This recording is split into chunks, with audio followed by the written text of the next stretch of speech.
स्थापित झाले आहे अशा भारताच्या संविधानाबद्दल मी खरी श्रद्धा व निष्ठा बाळगेन।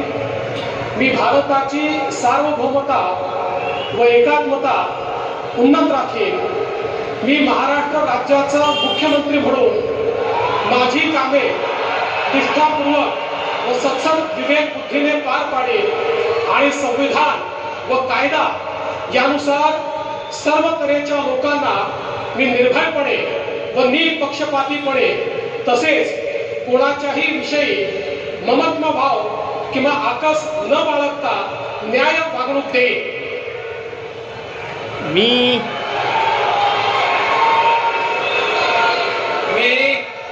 मी देवेंद्र सरिता गंगाधरराव फडणवीस ईश्वर साक्ष शपथ घेतो की महाराष्ट्र राज्याचा मुख्यमंत्री म्हणून माझ्या विचारार्थ आणली जाईल किंवा मला ज्ञात होईल अशी कोणतीही बाब असा मुख्यमंत्री म्हणून माझी कामे यथायोग्य पार पाडण्यासाठी आवश्यक असेल ते खेरीज करून एरवी मी कोणत्याही व्यक्तीला किंवा व्यक्तींना प्रत्यक्षपणे व अप्रत्यक्षपणे कळवणार नाही किंवा त्यांच्याकडे उघड करणार नाही।